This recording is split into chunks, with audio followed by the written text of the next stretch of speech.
ఎవరు చెప్పాలి? తల్లిదండ్రులు గురువులు చెప్పాలి. అందుకే మన కార్యక్రమం కూడా ఇవాళ తల్లిదండ్రులకి పాద పూజ, అలాగే ఉపాధ్యాయులకి పాద పూజ.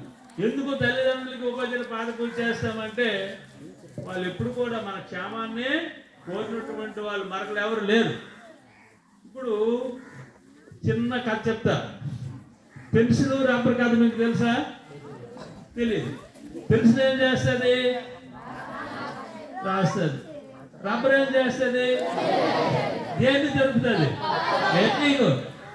ఏం జరుపుద్దమ్మా? తప్పుడు రైట్ జరుపుతుంది అండి. రబ్బర్ జరుపుద్ది, చెరుపుదని చెప్పకూడదు. రబ్బర్ ఏం చేస్తుంది? తప్పులు జరుపుద్ది. చూసారు? అంటే మనము పెన్సిల్ లాంటి వాళ్ళం. మనం చేసిన తప్పులు ఎవరు తిస్తారు? తల్లిదండ్రులు, ఉపాధ్యాయులు, గురువులు. ఏది చెప్పండి కదా. కనుక వాళ్ళు ఎప్పుడు కూడా మన క్షేమాన్నే కోరుకుంటారు. మనం ఏది చేసినా, మనం ఎన్ని తప్పులు చేసినా ఆ తప్పుల్ని వాళ్ళు పట్టించుకోరు. ఏం చేస్తారు అవి? కనుక చిన్నప్పటి నుండే తల్లిదండ్రుల పట్ల, గురువుల పట్ల మీరు మంచి భావంతో ఉండాలి. గురువులు అంటే నేను టీచర్నే.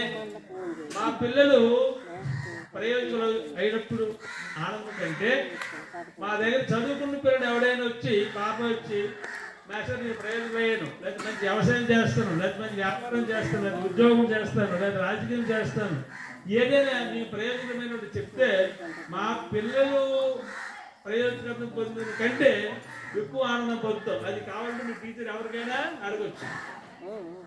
నేను వీళ్ళ పిల్లలకి ఎక్కడ ఉండేవాడిని కదా. ఆ పిల్లలు పెద్ద అయ్యాను. ఇప్పుడు పిల్లల తండ్రి అయ్యాను, మనవలకి తాత అయ్యాను. నిజం. మేము యంగ్ దశ దేటి ఇక్కడికి వచ్చాం. మాకున్నటువంటి మా పిల్లలు కానీ, మనవలు కానీ, మా స్టూడెంట్లు కానీ ఎవరైనా ప్రయోజకులు అయితే మేము ఎంత ఆనందపడతాం అనేది మీకు అనుభవపూర్వకంగా తెలుస్తుంది. కాబట్టి టీచర్స్కి, మీ తల్లిదండ్రులకి అడగండి కదా. కనుక ఎప్పుడునే తల్లిదండ్రుల్ని, ఉపాధ్యాయుల్ని మర్చిపోకుండా ఎంతవరకు మనం చూడాలి? వాళ్ళకి మనమున్నంత వరకు, మనము ఉన్నంత వరకు. అంటే మనకంటే ముందు తల్లిదండ్రులు కాలం అయిపోయినా, చనిపోయినా వాళ్ళ పేరున మనం ప్రతి సంవత్సరం గుర్తు చేసుకుంటూ వాళ్ళకి మళ్ళీ వాళ్ళ పేరు మీద సమాజానికి ఉపయోగపడే కార్యక్రమం మనము చేయాలి. అది ఎప్పటి నుండి మీరు అలవాటు చేస్తున్నారు. పెద్ద అయితే రాదు, వస్తుందే.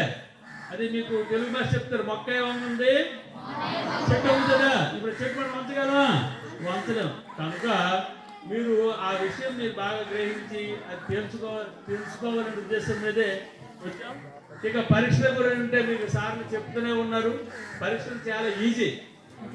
ఎందుకు ఈజీ అని చెప్తా చూడండి.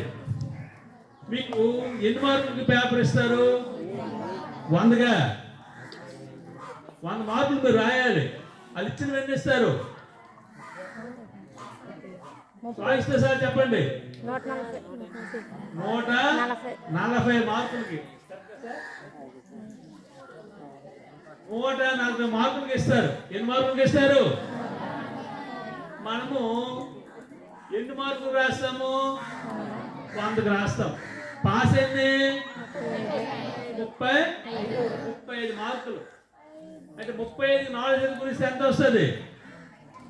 140. అంటే 4 వంతులు మనకి ఇస్తే మనం 1 వంతు రాస్తే పాస్ అయిపోతాం.